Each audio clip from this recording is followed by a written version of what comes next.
nada me faltará. En lugares de delicados pastos me hará descansar. Junto a aguas de reposo me pastoreará, confortará mi alma.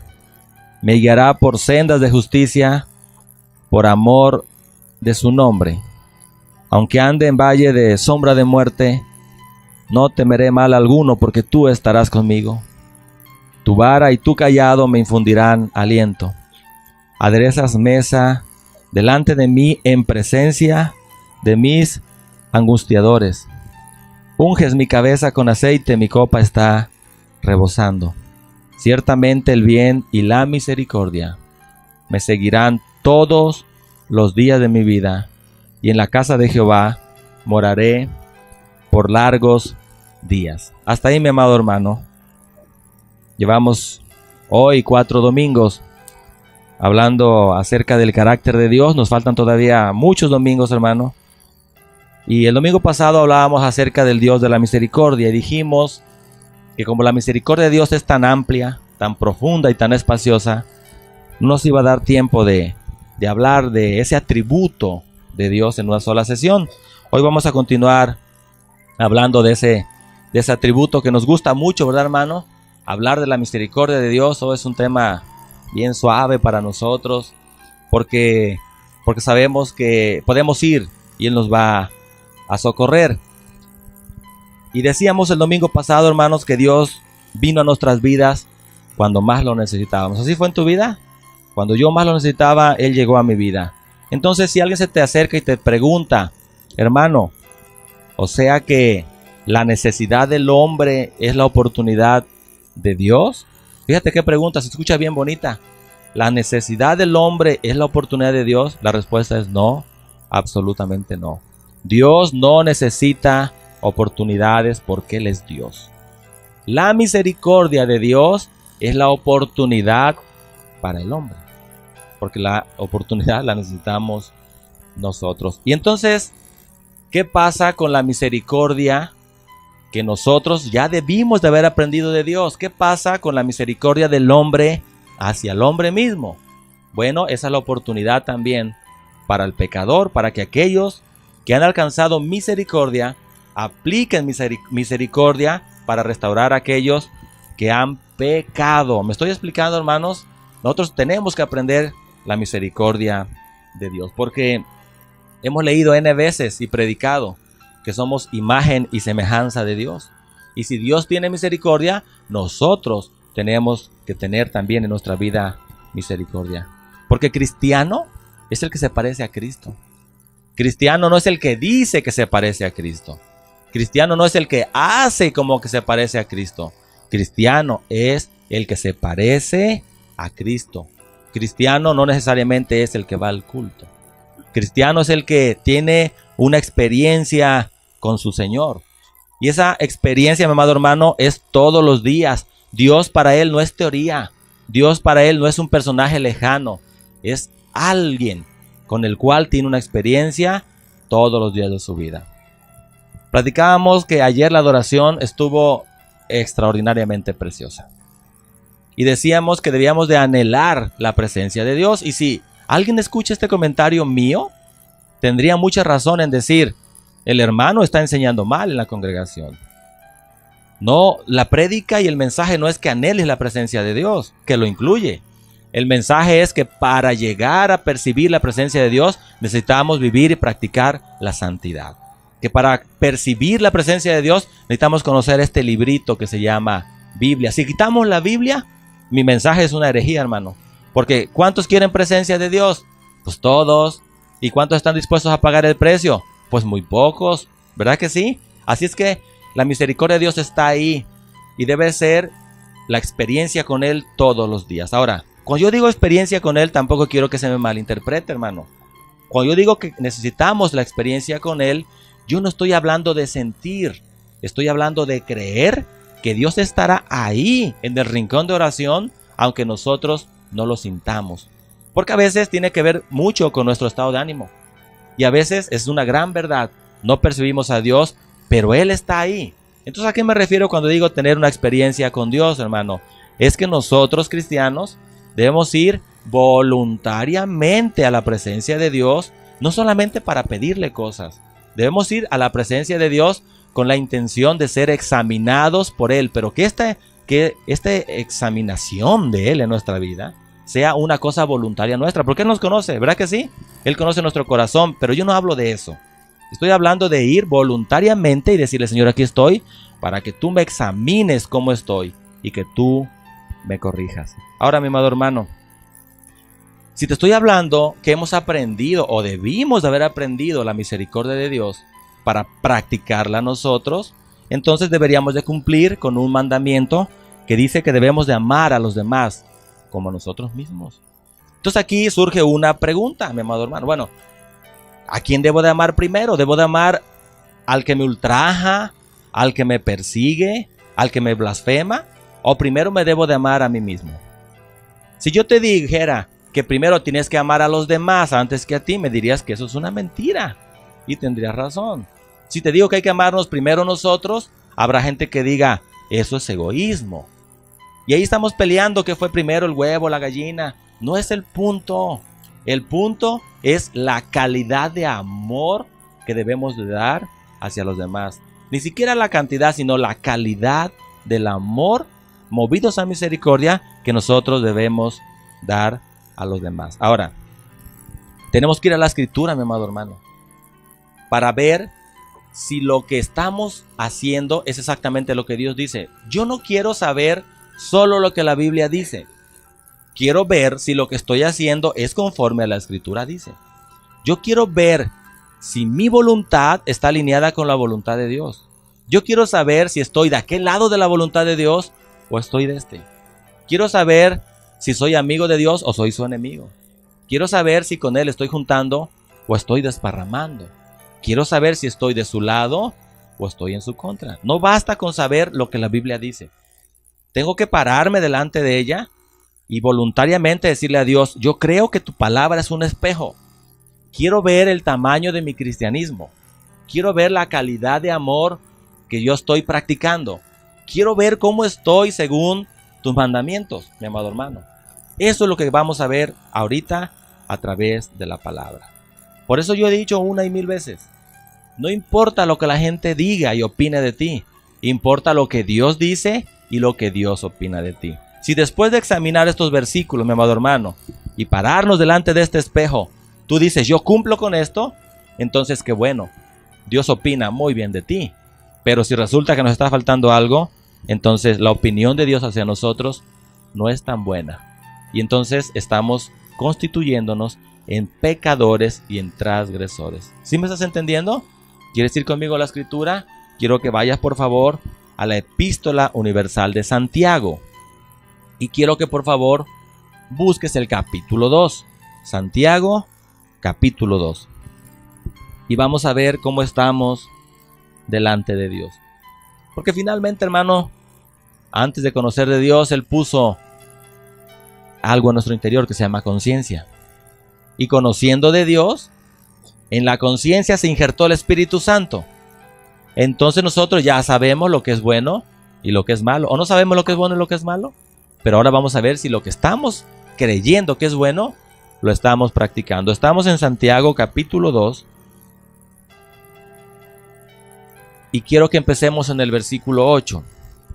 Solo te digo que de los versículos 1 al 7, mi amado hermano, Dios está hablando de no hacer acepción de personas.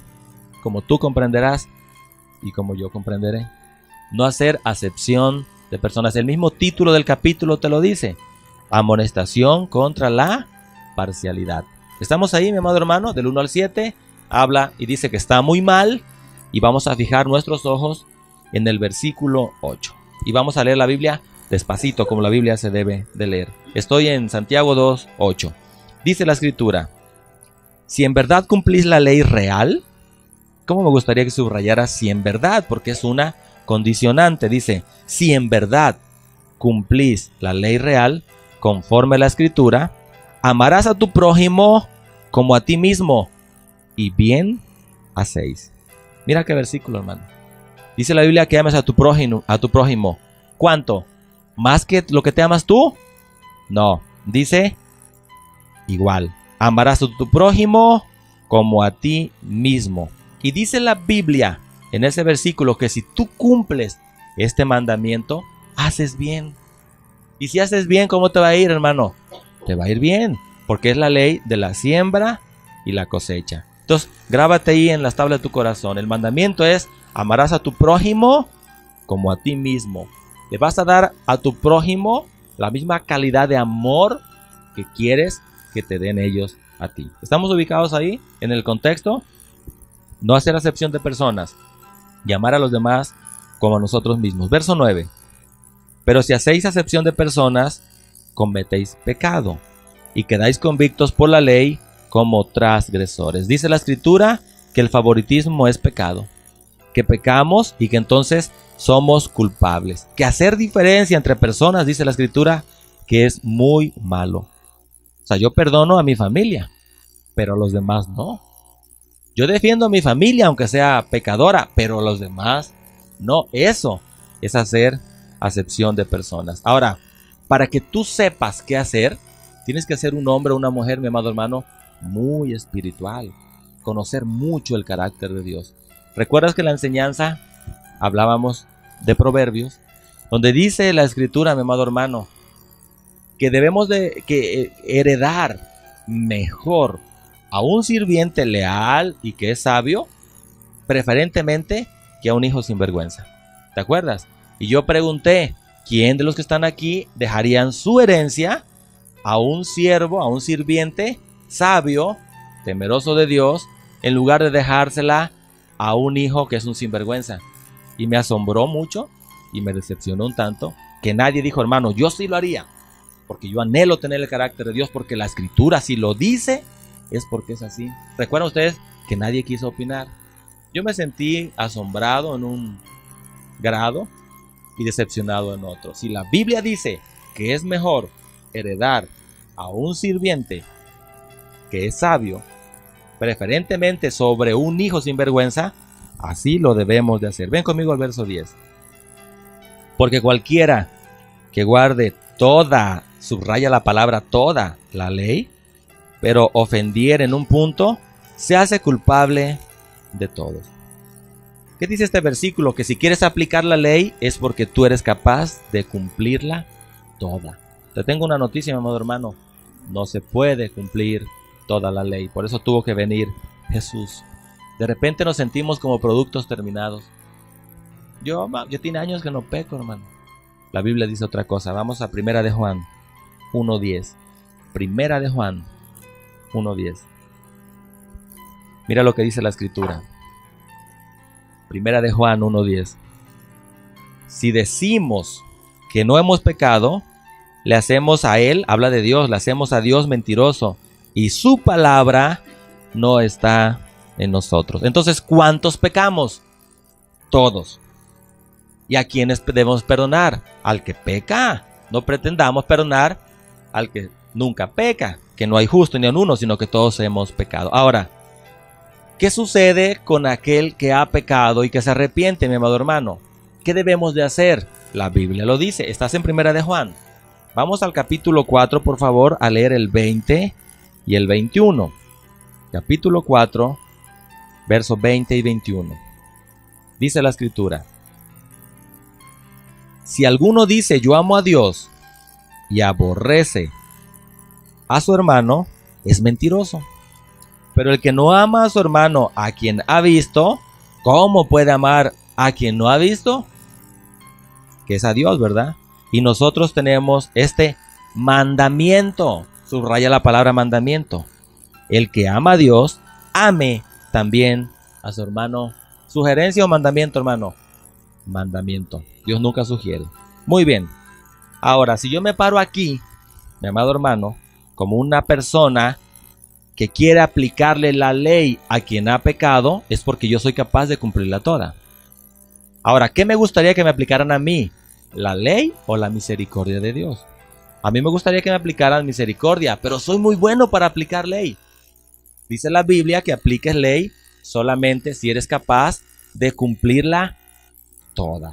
Porque si este mandamiento que acabamos de leer de amarás a tu prójimo como a ti mismo, está instituido en el libro de Levítico. O sea, es un mandamiento de la ley o de la gracia. De la ley. Y entonces si queremos guardar la ley, tenemos que cumplir con este mandamiento para empezar. Porque si no, nos convertimos en transgresores. Ven al 11, hermano. Vas a ver qué versículos tan bonitos. Porque el que dijo, no cometerás adulterio, también ha dicho, no matarás. Ahora bien, si no cometes adulterio, pero matas, ya te has hecho transgresor de la ley. Lo voy a leer una vez más.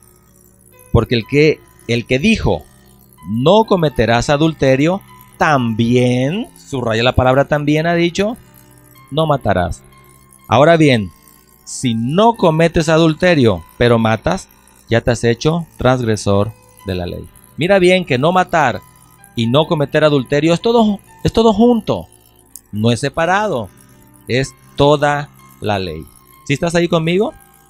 ¿Qué quiere decir la Biblia? Que si tú ayunas y oras, es bueno. Lo repito. Si tú ayunas y oras, es bueno. Pero si ayunas y criticas, estás frito. Lo repito. Si ayunas y oras, ¿es bueno o malo? Es bueno. Pero si oras o si ayunas nada más y criticas, estás frito, mi hermano. ¿Sabes por qué? Porque te constituyes en un criticón ayunador. Y eso no sirve absolutamente de nada. Ahora, si tú oras y ayunas, pues es bueno. Pero si oras y tienes rencor en tu corazón, eres un orador que está corrompido por dentro. ¿Me estoy explicando? Ahora, si oras, pero no perdonas a quien ha pecado y se ha arrepentido de verdad, tienes un pie en el infierno. ¿Sí me expliqué? ¿Sí soy suficientemente claro? Amarás a tu prójimo como a ti mismo. Porque si eres muy apegado a aplicar ley y transgredes este mandamiento, eres un pecador empedernido. ¿Seguimos ahí? ¿Estamos ahí todos? Verso 12. Así hablad y así haced como los que habéis de ser juzgados por la ley de la libertad. O sea, dice la Biblia que debes de hablar y portarte como quien ha de ser juzgado por la ley de Cristo. Mi amado hermano, ¿y cuál es la ley de Cristo? Pues la ley que nos libera del pecado. Dice la Biblia que debemos tener mucho cuidado en lo que decimos y mucho cuidado en lo que hacemos para no sentirnos demasiado perfectos. Sigue conmigo el verso 13. Porque juicio sin misericordia será con aquel que no hiciere misericordia. Y la misericordia triunfa sobre el juicio. Lo voy a leer una vez más. Porque juicio sin misericordia será con aquel que no hiciere misericordia. Y la misericordia triunfa sobre el juicio. Dice la Biblia que habrá un juicio sin compasión para aquellos que no tengan compasión. Ahora, este juicio puede incluir a los hombres, pero créemelo, que viene directamente de Dios, de parte del Dios que es el juez justo. La Biblia dice, y gracias a Dios por ello, fíjate bien lo que dice, hermano, que la misericordia no tiene miedo al juicio, porque ella no es culpable. Lo repito, lo que dice ese versículo es que la misericordia no tiene miedo al juicio, porque no es culpable. Y si la misericordia no tiene miedo al juicio, a mí qué me puede importar lo que la gente opine de mí, porque no soy culpable. Si alguien ha pecado y personalmente voy a hablar de mí, yo le aplico misericordia, a mí no me importa que me hagan un juicio, porque juicio sin misericordia se hará con aquellos que no tengan misericordia. ¿Cuántos de los que estamos aquí hemos pecado? Todos. ¿Cuántos hemos pecado después de conocer a Dios? Todos. ¿Cuántos vamos a seguir pecando conociendo de Dios? Todos. ¿Qué quieres? ¿Que te apliquen juicio como con respecto a la ley o que te apliquen misericordia? Entonces debes de aplicar misericordia. En pocas palabras, lo que te quiero decir de parte de Dios: muéstrame tu cristianismo cuando alguien que pecó se arrepintió. Tu cristianismo es tan grande como la misericordia que tú le apliques a esa persona. Lo vuelvo a decir. Tu misericordia y tu salvación es tan grande como la cantidad de misericordia que tú le apliques a aquel que pecó y que se ha arrepentido. Yo no estoy hablando de los que pecan y pecan y pecan eternamente y para siempre. No, mi hermano. Ahora, te voy a hacer una pregunta muy interesante. Entonces, ¿cuántas veces debo de aplicar misericordia? Me regreso un poquito. ¿Cuántas veces debemos perdonar al que nos ofende? ¿Cuántas? Todas. Siempre. 70 veces 7. El perdón. Para que no se haga en nosotros en nuestro corazón, una raíz de amargura. ¿Cuántas veces hay que perdonar? Todas las necesarias, dice la Biblia. Pero la pregunta es, ¿cuántas veces tengo que aplicar misericordia? A mí hubo gente que me ha ofendido y yo los perdono. Pero hasta ahí yo no le he aplicado misericordia. Le aplico misericordia cuando viene arrepentido. ¿Me estoy explicando? Ese es aplicar misericordia. Ahora, ¿cuántas veces debo de aplicar misericordia? De tal forma que los que están cerca de ti te conocen, no piensen que te están agarrando de tonto. ¿Cuántas veces debo aplicar misericordia de tal forma que los que están cerca de ti no te vean con lástima y se enojen con aquel pecador que regresa arrepentido porque lo ha hecho más de una vez? ¿Cuántas veces debo aplicar misericordia? Todas las veces que el Espíritu de Dios te diga que apliques misericordia. Pero mi comentario no se queda ahí. Yo quiero que escuches con atención. Yo quiero que percibas lo que te quiero decir de parte de Dios. Porque mi comentario no se queda ahí. Luego ponen palabras en mi boca que yo nunca dije. ¿Cuántas veces debo aplicar misericordia? Todas las veces que Dios me diga que aplique misericordia. Pero para esto se necesita ser una persona espiritual. No darle entrada a nuestra carne. Porque sean nuestros hijos, nuestros padres, nuestros hermanos. No. Estoy hablando de gente que tiene ese nivel de espiritualidad. Porque lo hemos visto en Proverbios. Es amor y verdad. ¿Dice así o no? Tenemos que aplicar el amor y la verdad. Y la verdad va de la mano ¿con qué? Con la justicia. No debemos de hacer ojos ciegos, oídos sordos, a nada. Debemos de ver la realidad como es. ¿Para qué, mi amado hermano? Esta es la clave de todo. Para no ser, debemos ser estrictos, pero no ser más estrictos que Dios. Si tú eres estricto conforme Dios te dice que seas, a esa persona que le vas a aplicar misericordia, fíjate bien, le vas a enseñar el camino al cielo. Si tú eres más estricto de lo que Dios es, tú le vas a enseñar el camino al infierno. Si tú aplicas misericordia a alguien que se ha arrepentido, tú le estás enseñando el camino al cielo. Pero si tú eres más misericordioso que Dios, tú le estás enseñando el camino al infierno. Amén. Juicio sin misericordia se hará para aquellos que no tengan misericordia. ¿Aplicar misericordia a quién? Al que viene arrepentido. ¿Perdonar a quién? A todos. ¿Cuántas veces? Siempre. ¿Cuántas veces aplico misericordia? Conforme el Espíritu de Dios me diga que debo aplicar misericordia. Pero no ganarle a Dios en blandito y no ganarle a Dios en estricto. Amén, mi amado hermano. Este es el Dios de la misericordia. Lo dijimos el domingo pasado. Él nos restauró. Pregunto, ¿no es nuestra función restaurar a otros? Él nos rescató. ¿No es nuestra función extender una mano para el que se ha arrepentido? ¿Verdad que sí? Porque si no, Dios nos va a aplicar un juicio sin compasión si nosotros no tenemos compasión de aquellos que vuelven al redil arrepentidos. El Dios de la misericordia no solamente es el Dios de la misericordia, es el Dios que enseña misericordia a sus hijos. Amén. Ponte de pie, por favor. Ponte de pie.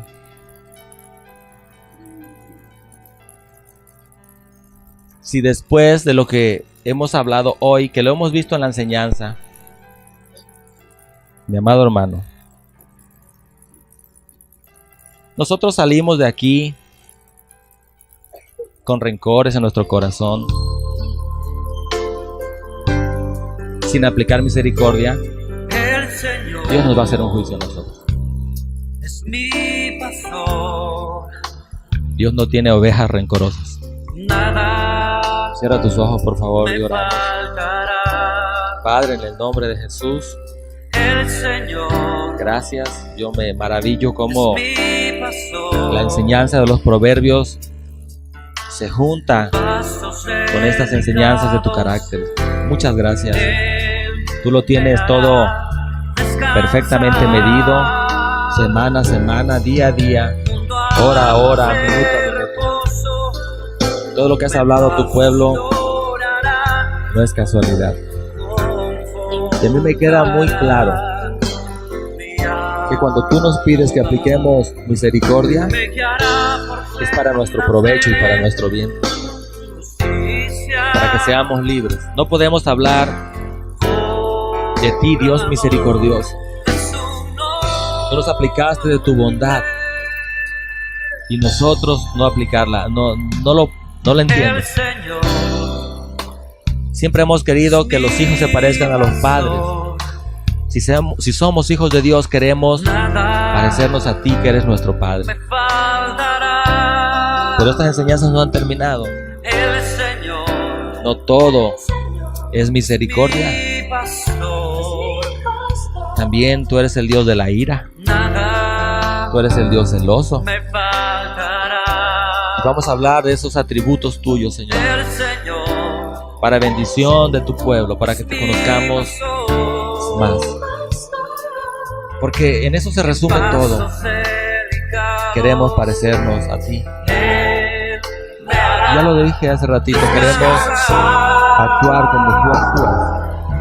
Y queremos pensar como tú piensas. Queremos ser, en una palabra, como tú eres. Con todos nuestros defectos, nuestras faltas, pero siempre practicando la santidad. Que cuando pequemos sea sin la intención de pecar. Porque los hijos tuyos no se regocijan en el pecado, no se gozan en el pecado. Cierto es que tenemos todavía carne, que fallamos en muchas cosas, pero que no sea de continuo, que no sea una práctica. Gracias, sumo sacerdote, que te compadeces de nuestra debilidad. Nosotros debemos de compadecernos por aquellos que flaquean, caen. Extender una mano, no un puño. Puños hay muchos, jueces hay muchos. Corazones perdonadores y misericordiosos no hay tanto. Y ese es el mandamiento que tú has dejado a tu pueblo. Amarás a tu prójimo como a ti mismo. Porque si no amas al que des, ¿cómo puedes decir que amas al Dios? Gracias, Señor, por tu palabra. Siempre trae un fruto en nuestras vidas. Gracias, Señor. Bendecimos tu precioso nombre. Gracias, Señor. A ti la gloria para siempre y siempre. Gracias, Señor.